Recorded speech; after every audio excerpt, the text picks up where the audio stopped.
Welcome to The Explainer. I am absolutely pumped to guide you through today's topic. Dr. Christophe Delong and Kinexa have put together this absolute masterclass on one of the most, mesmerizing moments in all of elite sports, the magical first touch. You know the exact moment I'm talking about, right? When a ball just drops out of the sky at blistering speed and a top-tier athlete somehow tames it instantly. They make it look so incredibly effortless. Well, today, we're diving deep into the profound science behind that exact split second. We're going to look at the true neurobiomechanical masterpiece happening inside the athlete's body. So let's not waste a single millisecond. Let's get right into it. Okay, so how does the athlete transform the impact? This is the fundamental question, right? How on earth does an athlete take a high-velocity projectile and control it so effortlessly? As a spectator, you might just think it's about having soft feet or good hands. But the research from Dr. Delong and Kinexa shows us that this split second is actually a phenomenal display of physics and neurology working in perfect harmony. It's not just about stopping a ball, it's an instant mechanical conversion. And this quote perfectly captures the core philosophy we're unpacking today. The body does not suffer the impact, it transforms it into an explodable force. That right there, that is the paradigm shift. True athletic grace isn't about bracing for an impact, it's not about taking a hit. It's this highly active process of taking incoming kinetic energy and instantly converting it into an outgoing force. The athlete is literally harvesting the ball's energy to use for their very next move. Section 1. The illusion of magic. What looks to us in the stands like pure, unteachable artistic flair is actually rapid, calculated mechanical efficiency. Kinexa calls this specific action directional extension control.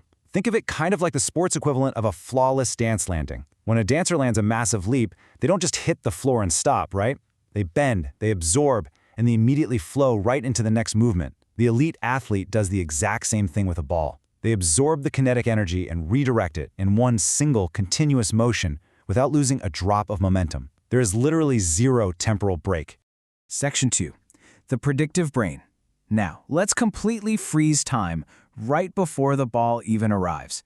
Because the brain isn't just sitting around waiting for the impact. The cerebellum acts as an ultra-fast internal simulator. Step 1. Simulate the trajectory and forces. Step 2. Pre-activate the exact muscles needed. Step 3. Make invisible micro-corrections on contact. Dr. Delong refers to this whole process as a neurological choreography.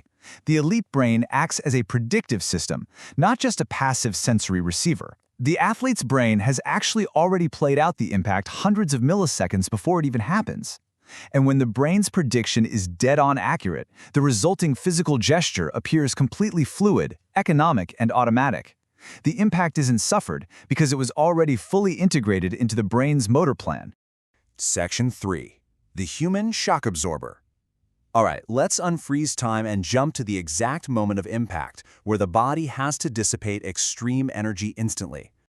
We have a perfect contrast here between the amateur and the professional. The amateur?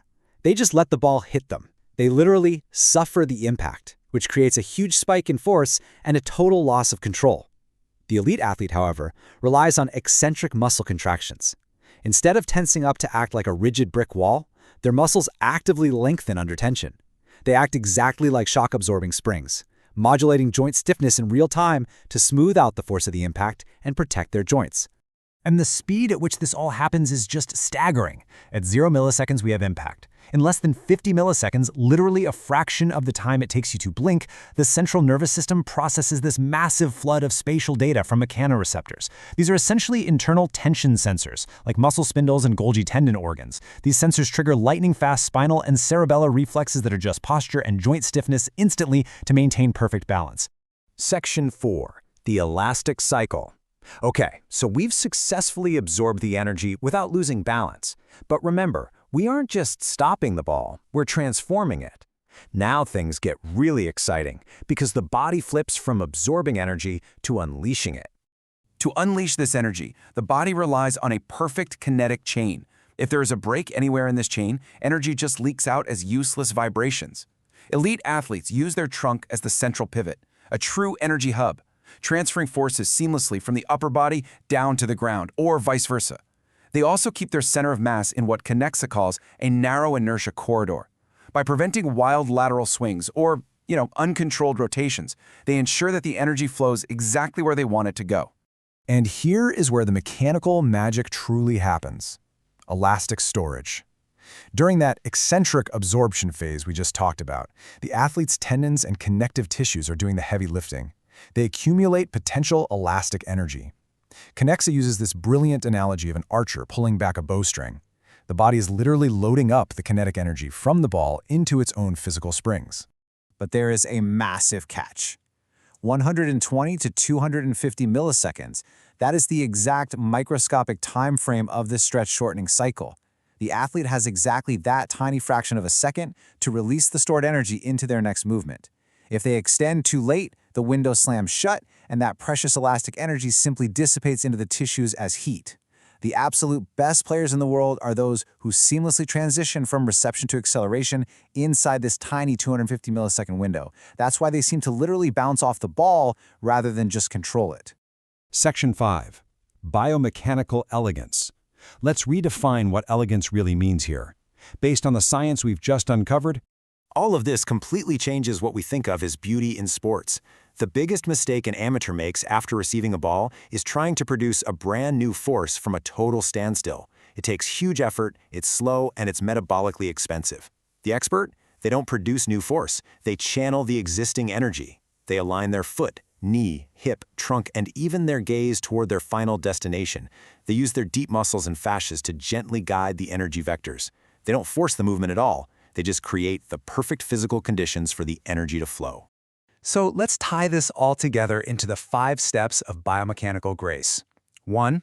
The brain makes a precise prediction. 2. The muscles perform a measured, spring-like absorption. 3. A fluid restitution of energy within that super tight 250 millisecond window. 4. A continuous kinetic chain that prevents energy leaks. And 5. Anticipated, invisible corrections. The great player doesn't fight the forces surrounding them, they seamlessly integrate them into a total neuromechanical flow. Which brings us to this incredibly profound takeaway from Kinexa. Aesthetics are born from efficiency. Think about that. What we as fans call a great touch or grace or artistic flair, it isn't just art for art's sake. It's the visible result of complete neurobiological optimization. The true beauty of the gesture is born entirely from the absolute elimination of useless, wasted energy. It is quite literally science manifesting as art. And that leaves us with this final thought. Now that you understand the staggering neurological choreography, the internal simulations, the exact 250 millisecond elastic window, and the channeling of kinetic vectors, will you ever look at a split-second play the same way again? Seriously, the next time you watch a game and see an athlete casually bring a dropping ball to a dead stop, I want you to look right past the illusion of magic and appreciate the flawless, invisible science taking place right before your eyes. Thanks so much for joining me on this explainer, and keep questioning what you see